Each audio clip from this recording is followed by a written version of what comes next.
All right. I'm Rebecca Hay, and I've built a successful interior design business by trial and error, podcasts, online courses, and so many freaking books. Over the last decade, I've grown from an insecure student to having false starts to careers, and now I'm finally in the place where I want to be. Throughout my journey, it's been pretty obvious that I'm passionate about business and helping other entrepreneurs do the same. Each week, I'll share tangible takeaways from my own experience and the experiences of other badass women to help you build your confidence and change your business. I want to talk about television because you landed your own Netflix series, which was, I imagine, a dream. It sounds like a dream to me. How did you even get the show in the first place? And how did you manage filming that show and running your design team? And, I immediately think, is that why you scaled up with employees? Because you maybe couldn't be as present in your design firm. There's only one of you, right? Yeah. And you had a lot of pokers in the fire. Talk to me about that experience. Yeah. Well, getting the Netflix show was also a labor of love and a lot of hard work. So for as long as I had had my interior design business, I had always wanted to do a television show. And in fact, when I was in design school, I did a little stint with HGTV and did a design competition show called Design Interns. But when I went out on my own, I always knew TV was going to be, that was in the cards for me. And when I was building my YouTube channel, I had the opportunity to really practice being on camera and practice having a presence and practice, my posture. And I got to see what looked good on for makeup and hair and where the highlighter on my cheek needs to be to look really good. And how to speak without using too many ums and likes and all of that stuff. So as I was building my YouTube channel, I was also practicing camera presence. And through the years, I was cold calling producers. I would cold call a producer, introduce myself. Wow, awesome. I know. I Hi, love I'm that Karin because Bohn. everyone's always assuming that it lands in your lap. Oh, she got a TV Everyone show because she's so assumes, successful. They called her. yes. And everyone assumes that oh, you built your YouTube channel and then all of a sudden Netflix calls one day. It wasn't like that at all. I was cold calling producers for years and pitching myself to them. And I would go and have coffees with them. And I would put together video reels and I would send them out to them. And I remember even at one point flying myself out to Toronto, and I had a couple of meetings lined up with producers, and I would go and meet with them in person. And I would get feedback. I remember one producer saying to me, I don't know, you're just so normal. Because at the time it was eccentric personalities that were all over HGTV, and also the thing that we try to be as a kid, we just want to fit in and we just want to be normal. Now, as an adult, you're told, nope, you're too normal. No, you're too normal. That's crazy. I know. But and then I would get also feedback well, TV is cyclical. Right now, we're not doing design shows. We're doing a lot of construction shows or real estate shows. But when design comes back, you're the first person that we're going to think of. And so as I was doing that and getting they call them hold agreements, where you're signed on with a production company, you're on hold with them, so you're exclusive to them, with the idea that you're going to develop a show together. So for a 5-year period, I was under, I think it was 6 different hold agreements with different production companies. And wow. yeah, it was a long time. And every time, and big God. production companies like E1, they're out of LA, they do feature films, right? So you kind of think oh my God, this is it. This is for sure going to take off. And then you kind of would be on hold for 9 months or a year or whatever. So when the last one expired, I was like, I am done. I am not working with another production company. I am so done with this. And I'm just going to focus on my YouTube channel because I feel like I'm getting way more traction there anyways. And what do you know? My phone rings and it's a Beverly Hills phone number. And I was like, probably another producer. And I answered the phone.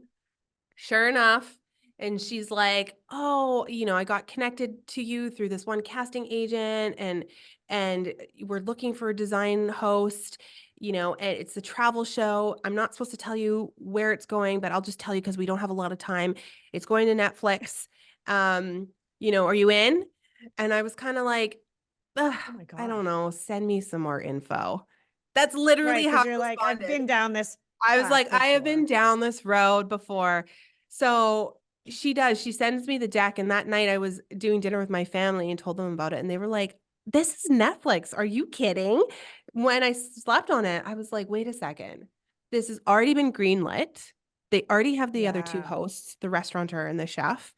They already have a filming schedule. Like they're going to start production and filming in a couple months here. If I don't sign on, another designer is going to sign on to this. So I did the Zoom and with the producers, everything, like I think within the time that I got that phone call and the time that I was signed was like a month. It was so fast. And then we Wow. were starting filming, I think in 2 or 3 months after that. So the whole thing just happened really, really fast. But and then I was on the road for 7 months. Oh Seven my months gosh. flying in. I was in another different time zone almost every 2 weeks, which sounds like fabulous and glamorous. But No, that when sounds you, exhausting. yeah, it was I'm exhausting. like, I could not do that. No, That's if insane. if I had Madison, like if I had a kid now, like there's no chance that I would be Yeah, able to do no. that. And I would be like in Finland, for example, I'd wake up at 4 in the morning in Finland to get ready to be on set, go film for the day. If it was still business hours in Vancouver, I would go back to the hotel, order room service, and then I would be on Zoom with my team until like 5 o'clock in Vancouver time. And then I would kind of crash and do it all over again because we were still running I think it was around 20 projects at the time that I was doing the show. Did you Um, ever feel guilty that you were all the way across the world and your team was running all these projects without you like physically being there? Was there an yeah, element of that? well, I didn't feel guilty because I did hire a general manager because I was going to do the Okay. show. So she was very clear about her role and what she was supposed to be doing while I was away. But it did make it challenging to like design is one of those things where it's hard you can't phone it in, right? Like that's hard. You need to be Yeah. connected to the projects. You need to know what the clients where they're at, how people are responding. You kind of need to really oversee how a project is coming together. And I think my team would get frustrated when, they would do all the work to put together a design and I would come in and then want to change a bunch of stuff, which I understand. But Yeah. it was what it was at the That's your time. prerogative. Yeah, it was Yeah. what it was at the time. Um, yeah, and so you're exactly right. I was scaling up because this opportunity was here, and I thought or believed and wanted at the time that when the show was going to launch, we were just going to keep going in that direction, right? Like we probably were just going to keep scaling, and I was, it's going to be product line, and there's going to be all this different stuff. Right. Um, yeah. So that was part of the scale up for sure. And just to service the clients that we had. But it's Hmm. a lot to manage. I mean, 14 people is a lot to manage. And running and hosting a TV show, traveling all over the world. And were Yeah. you still doing your YouTube channel at the same time? I was still trying to do the YouTube channel at the same time. Yeah, trying to do this, but that was challenging because with the Netflix show, like everything was just so hush hush. I couldn't post on social media, I couldn't talk about it. And so you have this monumental thing that's happening in your life, but then you can't really talk about it or share about it. So then what and the whole thing for me with YouTube was about showing up and being authentic. And so there was a Hmm. little element of like inauthenticity that I felt like was happening there. So it was really hard to keep up with the real connection with the audience, if that makes sense during that time. Totally. Totally. So if you had your choice, would you do the TV show again? I would do another TV show again. I probably wouldn't do one that was so schedule demanding and with all that travel. And I will say, when we wrapped all those episodes, I was like, I don't think I can do this again for another season. Like, I just don't think there's enough gas in the tank to do this, nor do I feel like I have the desire to do it. Like having the experience of Mhm. filming 13 episodes was great. I loved it. And, got, the relationship with the other hosts and being in all these other countries, like so fun, but definitely pushed myself to the limit. And I was like, I don't think I could do that again and run my business. And I don't necessarily have the desire to, but I would do another TV show, just not that one. Yeah. So it was a Yeah. blessing in I can disguise understand that it got canceled. So, I mean, in hosting the TV show, what surprised you about your role as a host? I mean, I've worked in television behind the scenes, designing for Property Brothers, Scott McGillivray, a bunch of shows. But what I, learned was that in the shows that I worked on as the designer, Hmm. the host really did not have a lot of involvement. Some did, some didn't in the design. Was that the Hmm. case for you? Like, was there anything that surprised you? That's just the first thing I think about is because it's such a grueling schedule, as you say, you can't possibly do everything. Hmm. And so, was that something that happened to you that was surprising, or is there something else that were sort of you weren't expecting? I think I probably wasn't. It's so two different jobs. Like hosting a TV show is so different than running an interior design business. They are not the same thing. Like they're just so far apart. I think what surprised me is just the realization of how much I really actually love the practice of interior design and how much I really love building out a concept and spending time in the discovery with a client and building a concept, and then working with a team and having a team of people who are helping to put a design together. I really love that process. With TV, everything is fast and you're making quick decisions, and then you've got budgets that you have to meet, or you have partnerships where you have to use a certain product because of that Mhm. partnership. And so it's kind of like it's design, but it's not like real design that you're doing. Yeah. Um so I think I surprised myself from doing the TV show of just how much I really love the actual profession and job of being a designer. And then the other thing too is like TV's slow. It's slow. When you are doing your own YouTube channel and you're filming something like a day in the life, and you can, film all this content, and you can get into a meeting and then get into a showroom, or, speak directly to camera, and then you can put an edit together within that week, it's fast. TV is like, okay, you're now on set and it's the other hosts thing, but you're so far away from the hotel that you got to sit around for hours and hours, and there's no green room because you're Right. in Hong Kong in the middle of wherever. So you're just like sitting around kicking stones, or like It's there's like an that a hurry up and wait. yeah, Get to there's set, definitely but you don't yes. get to do anything. Oh my God, totally. Hurry up. You need to be here at a certain time. And then you're Yeah. just hanging out waiting. You're hanging out, and I'm thinking about all these deadlines that we have back in the office. So that part was hard as a business owner. But yeah, I think the other thing that surprised me and through this entire experience is actually how much you can do with your own social media. Mm, Really, I think you can accomplish everything you yeah. want to accomplish, reach the audience, build the name, build the brand exactly the way that you want to with your own social media. So if there's anyone out there that feels like they need to have a TV show or they need to have something else in order to propel them, I'm going to tell you firsthand, you really don't. You can do it on your own these days, and sometimes you can probably do it even better because you don't have a whole nother like Netflix kind of controls what I wore, what the wardrobe was, like how you show up. And so sometimes you don't even really feel like this is this is me, Karin Bohn. I am the Netflix host that they want I'm me the to be for Netflix this particular version of show. myself. Yes. Yeah, yeah. Yes. I think that's really great advice. I mean, I think we're seeing that there's a lot of opportunity for influencers, Instagram, YouTube, TikTok. If you really invest in that, like you can really probably also create additional revenue streams without having a TV show. And I don't know, I'm assuming you got paid to host the TV show, but it's probably not the ticket to retirement. And Hmm. so the reality is we still need, even if you do get a TV show, there's still opportunities for you to bring in additional sources of revenue. And I mean, you've been an influencer now for a really long time. Can we talk about that influencer scene? Like, did you use sort Yeah. of influencers on Instagram to bring in revenue? Like, let's talk about that aspect because I think Let's it's talk so about this. fascinating.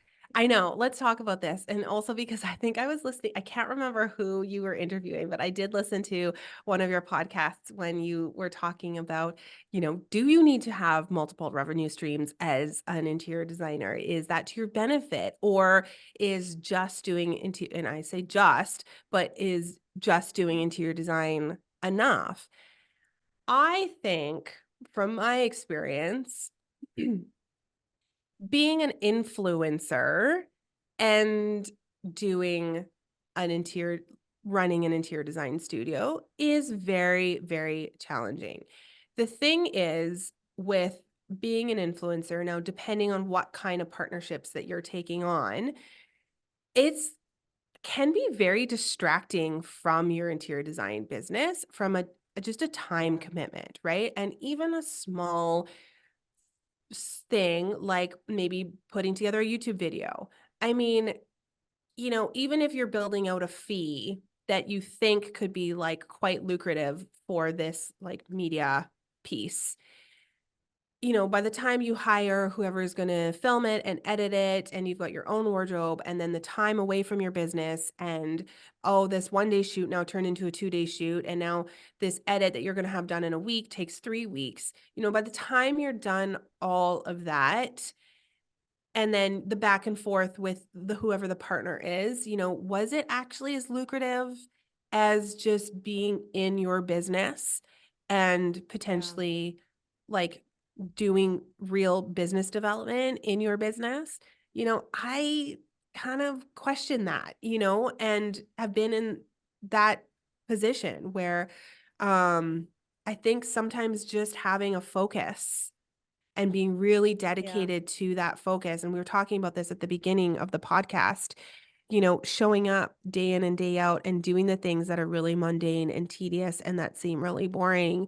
If you have the gusto to keep doing that and just showing up every day, I feel like sometimes that can yield way bigger results than trying to Yes. do all of these Preach. different Preach, woman. things.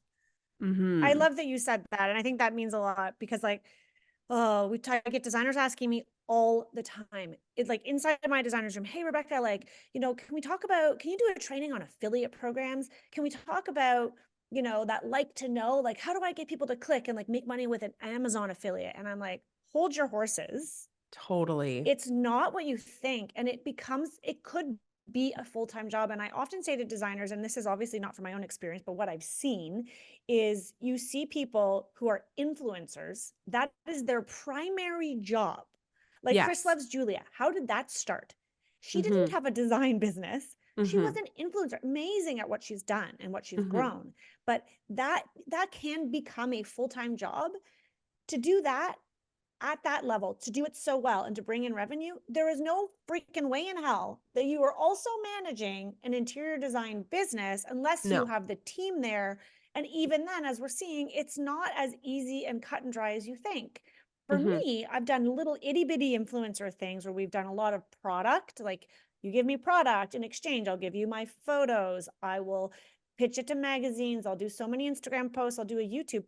I calculated the last quote unquote big partnership that I had, and I'm pretty sure I lost money. Mhm. I calculated what it would have been if I'd purchased the product outright, and then all the hours I paid to my team to do the edits, to do the back and forth, and the back and forth emails when they're like, well, can you just tweak this thing and maybe take that out or what have you? I'm like, was it even worth it? Because of the mental time too. And I'm the type of person who, like, I have integrity. And so it weighs on me. If I have a partnership with someone, I want to make sure I deliver and then some.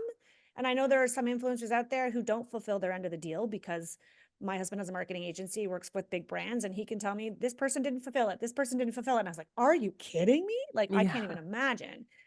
But it is not what it looks like.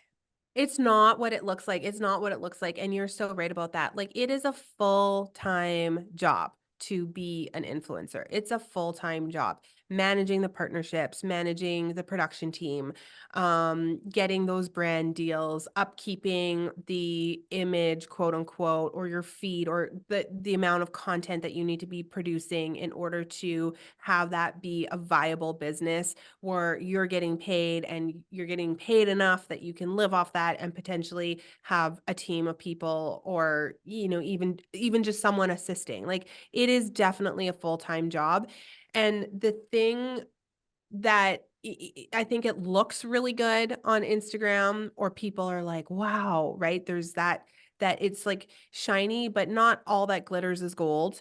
And I think that people love that. really underestimate the amount, like, you can turn your service-based business as an interior designer into a very lucrative and profitable business by kind of doubling down and working on your sales skills, working on your outreach skills, working on even just your contract, structuring your contract in a way where there's an opportunity to capture scope as it inflates. Things like that can add way more revenue to your existing business than if you're going to go out and, take a couple photos of you in detergent throughout the year. Like, that's not really Yeah. Or wine. Like, just go buy the bottle of wine and then save yourself the time. Take the pictures, send the exactly. thing. Like, oh my Yeah. gosh. Yes. Yeah. Yes. And we're so much respect for people who do it full time. And, Yeah. obviously it can be, being a content creator can be a very lucrative business. But you have to be dedicated to it full time. It's very hard Mhm. to juggle an interior design business and be an influencer at the same time. Mhm. So let's talk about, you just mentioned contracts, and I think that's something like scope creep is sort of what you're referencing, and this idea that like that is an opportunity to make money, right? A lot of designers get nervous because they're like, well, oh my God, now there's all this extra stuff and I don't want them. I hope they don't ask me to do that thing because it's not in the contract. They didn't pay me for it and I don't want to do it because then I'm not going to make money. Let's maybe just talk a little bit about how you can make money in your design firm. Like if you decide, okay, you know what? Yeah, Karen's right. I don't necessarily need to go and like Mhm. um, hawk pillows or toothpaste or what have you. What are some of those things that you could do to bring in additional revenue, not necessarily another stream of revenue in your business? Mhm. I always preach to designers, like, be known for one thing. Like, what is your core offering? The more offers you have, it becomes like a charcuterie platter of like, pick what you like, a la carte, Mhm. and then it creates chaos internally, because it's hard to track. But I'm curious what your thoughts are of bringing in, like, that's just one Yeah. idea. So one of the things, the way that we structure our contracts is that we are actually a mix of a flat fee and an hourly. And I know you've had this discussion a lot on your podcast of like, should you be hourly? Should you be flat fee? Our contracts are structured so that part of the contract is a flat fee and part of it is hourly. And the pieces that are hourly are the pieces that I know where time is less contained. So that could be something like, often we'll help a client go through the permitting process. Well, there could be the permit. We could submit a building permit, and you know what? The city approves it, and boom, we're off to construction. Or there could be a bunch of back and forth. The city has an issue. Like right now, we're going through a renovation where the city has some issues with the plans. We need to bring in a structural engineer. It's very complicated. And so that's going to take more time. So we will always, anything that I know where the time is less contained, or there's a lot more variables, I always put that into the contract as an optional hourly service. Always. I never build it I in. love that. Never.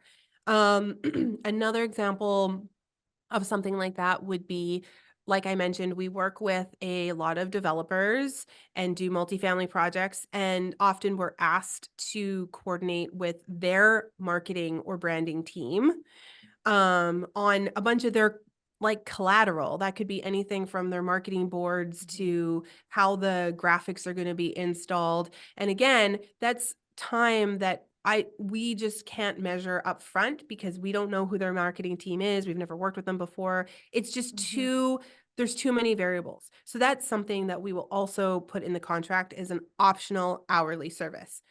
I will almost never sign a deal and include those services at a flat fee. Almost never. But they often will come up throughout the course of a project. And because it's already in the contract as hourly, that's an opportunity for us to just capture all the hours that we're spending in those phases without it being scope creep. And without it affecting your bottom line, right? Exactly, because you're Yeah. the scope isn't creeping now and you're able to charge for it. So you know, like for something for building out a concept, let's say, I can control that. I know how long it's going to take us to do concept work. I know how many people I need. So I'm happy to charge that as a flat fee. But something where there's a lot of variables that we just don't know, I'm not going to charge that as a flat fee.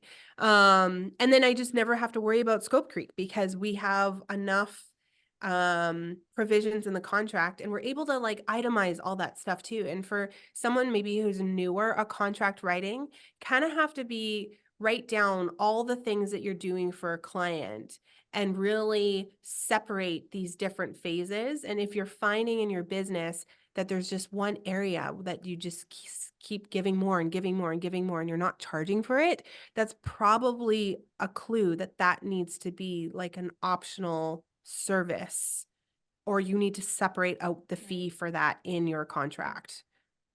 I love that you call it an optional, like as opposed to should this, extend past blah, blah, blah, you will be charged. Like optional sounds so positive. I love that terminology, first of all.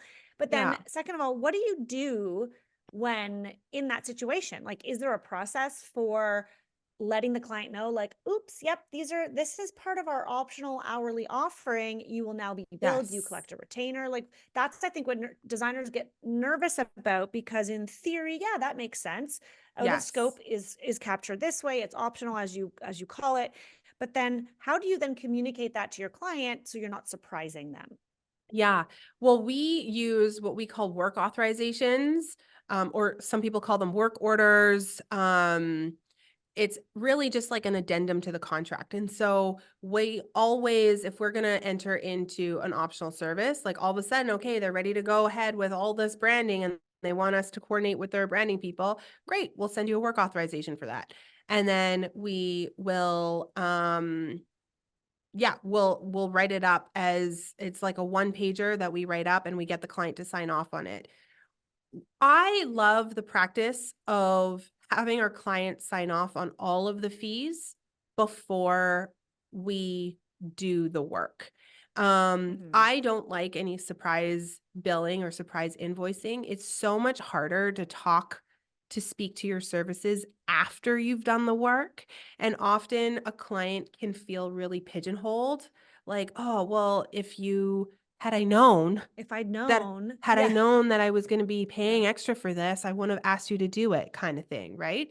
And so I like being able to go in and asking them to sign off on it. I don't particularly have any issues talking about fees and really separating the service and my personal value with a fee. Like I know a lot of times, and for women or for when you're starting out, and this was practiced too, where you tie that dollar amount into your worth, right? So if someone is negotiating a contract or they don't want to pay that much money, or they're like, oh, well, can you do it for less? Or can you do it for half the price, right? You take it really personally. And now it's like almost I don't know, it's like a critique against your worth or your value. And that is the worst thing that you can do as a business owner. Like you have to separate those two things. It's what you're asking for and your fees it's not has no indication of your personal worth. And sometimes I think if a client isn't bought in to a fee, it probably is just because they don't understand the benefits enough yet, right? So to me, there's almost like a little bit more of maybe like building that sales muscle a little bit Education. more education. Yeah. Yeah. Yeah. Oh, that's so interesting. I love that. I always love hearing how people do their contracts and manage that because, as you know, designers are always hesitant to ask for more money or manage that. And so, thank you for sharing that. I think that's really useful. Oh my gosh, there's so many more things that I would love to ask you, but I feel like we are running out of time. Hmm. Before we get to the very end, where I'm going to get you to share your nuggets, so get ready for that. Hmm. Can we just talk about motherhood a little bit? Because I feel like that's an important piece. There's a lot of moms listening, some dads, mostly moms, Yeah. who are struggling, right? They're like, man, I want to build a business like Karin Bohn. I want to be on freaking Netflix. Maybe they do want to be an influencer. Maybe they have really lofty career goals. And, coming from someone like myself, I've always had ridiculously large goals and visions for my future. And I can find it challenging at times to also remember, oh, wait, yeah, no, you're a mom. So sometimes your time is not your own. Can you tell me, like, you're new to motherhood, 2 years old? How is it Yeah. going? And how are you finding that things have shifted, or if at all? Things have shifted so much because I was a workaholic before I had Madison. I love that. And Honest, honest. yes, my husband is an airline pilot. And so he was, away a lot, which was perfect because that just was fueled my workaholism. And I could work Right. into the night or work on the weekends. And um, that also drive and work ethic was part of what helped me helped me be able to do the Netflix show and still run 20 projects at the same time. It helped me build my YouTube channel because I was willing to like review edits and do all the planning on the weekends and stuff like that. And now, motherhood with a toddler, you cannot do that anymore. Now, when I leave the office, my time is not my time anymore. And I'm also very conscious of tech. Like, I do not like to be on my phone when I'm around Madison. I don't want to be on my computer. I don't like that. I really want to be present with her. So it's changed a lot, and I feel like if I'm honest, I'm still navigating that balance because I always feel like I want to be doing more. I definitely feel less productive as a mom, or not as productive as I would like to be. But I think also I'm in a stage in my life now too where I'm really trying to remind myself that I don't need to be everybody and do everything anymore. So where I used to spend a lot of time on content and social media, I'm now considering bringing on like a marketing coordinator or someone who can kind of help in that area because I'm just no longer in a position where I have the hours or the bandwidth to do it all. And so I'm going through a process of just letting go a little bit and being Good for okay you. with, Yeah, doing less, but leveraging more. So I don't know, maybe we circle back in a little while and I'll let you know how that's going. But it's a work absolutely. in We will progress. It's an definitely. adjustment. I mean, as you know, if you have kids, right? Like as soon as you feel like you've gotten one phase down, boom, they're on to the Yeah. next phase. So, Yeah, and I yeah. think it's good that you're practicing, limiting the sort of tech that you're spending time on with when you're with your daughter. I know it's something that as she grows, I can tell you for a fact, as my kids have gotten older, it's almost even more important because Mhm. now they're starting to see, okay, well, daddy's always on his phone. Daddy, listen to me, pay attention. Just might it's a little plug there for my husband who could put his Yeah. phone down a little more often. But it is, and it happens in the blink of an eye. Like I feel like I just had a 2-year old, and now they're Yeah. 6 and 9. Like what happened? Like how Yeah. did that happen? And we have our entire lives to grow our business and our career. And I love here like it changes your perspective for sure when you become a parent because all of a sudden you're responsible for another human being and there's a love that you never probably even knew existed, right? Like you can't Totally. even, it's unmatched. The love of a child is unmatched to any love out there in my experience. And so just giving yourself some grace. And I love hearing you be so open and honest because I think a lot of designers listening today are feeling like they're not enough because they're not achieving enough but they're juggling and they're doing the kids. Like that is also a job. Like Mhm. that is another job and you have to recognize it for what it is. I think that as soon as we can give ourselves a bit of grace, get home at the end of the day, and not every day it works. Like I too am working on this, right? There's some days where you get into a flow, right? Yeah. And you've got an idea, or you're working with something and you're like, oh my God, if I just had one more hour, I could totally knock this out. But you don't have that hour. gymnastics doesn't care. Gymnastics starts at 5 and I got to go pick her up and I got to get her gymnastics. I'm like, I'll work on my laptop. This was my yesterday. I'm like, I'll work on my laptop when I get to gymnastics. And of course I sit down on the bench. This is like now an hour and a half later, lost my flow. I'm like, I am so freaking tired right now. I am not touching that laptop. Yeah. There's another saying, people often underestimate, how does it go? People often overestimate what they can accomplish in a day and underestimate what they can accomplish in a lifetime. Ooh, I like that. Yeah. So I feel like we pack our days full of stuff and then we're always feeling like we're behind the 8 ball because we didn't get to our to-do list for the day, and then we're not thinking, okay, but step back, big picture. What is it that I'm going to accomplish in my lifetime? What is the legacy that I'm going to leave? What can I do with my business over the next however many years, And so I think that's a piece too, of just giving yourself grace. And it's not just about today, but I coming back to this theme of it's really just about showing up every day, I think it's like a yoga analogy, just show up, come to the mat, just come to the mat, to bring yourself to the mat. It doesn't matter how you're feeling, what you're doing, what mental space that you're in, how you're doing physically, just the fact that you showed up to the mat and you did it on a daily basis. That's the piece that matters. And that's the most important thing. It's not the fact that you had a great workout and you toned your butt today and, like you pushed yourself in whatever pose. It's just the fact that you showed up to the mat. That's the most important. And I think over time, that's going to yield so many more results. The fact that you're just showing up. I love that. Is that your nugget? That was my nugget. I love it. I can tell. I'm like, this is obviously the nugget. I can't ask for anything else. Yeah. So good. Yeah. I love that. I love that. It's so true. Be present, right? When you get to the mat, your attention goes to what you're doing. Yeah. Oh, Karin Bohn, words of wisdom. I'm so happy that we had this conversation. It definitely does not feel like enough time. But it was a great one. And we covered so many areas. This might end up being a 2-parter. So we'll see when it gets to the editing floor, as they call it. Would you please tell our audience where they can find and follow you? Yeah, I am Karin Bohn on all the things. So Karin with an I, Bohn. You can find me on Instagram. You can find me on YouTube. You can find me online. If you want to see more of our interior design work, definitely check out houseofbon.com.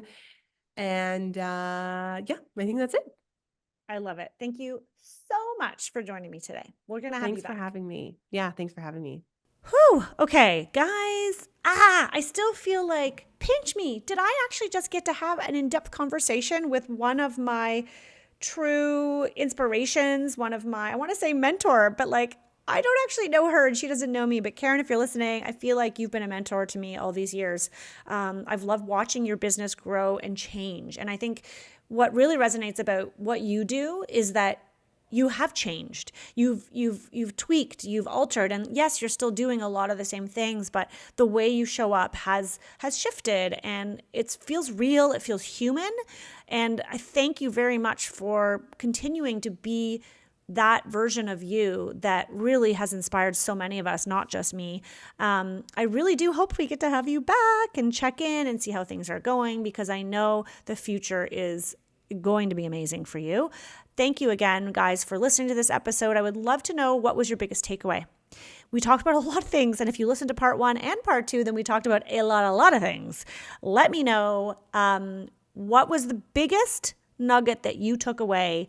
I mean, her nugget of wisdom at the end was just like, mic drop, like show up to the mat. You don't even have to be a yogi to understand what that reference is, right? Show up, do the thing, even when it's hard, and be present. Karin, thanks again for being my guest today. Guys, go give Karin a follow on Instagram. Go subscribe to her YouTube channel and let her know that you found her here on this podcast. All right, everyone. See you soon.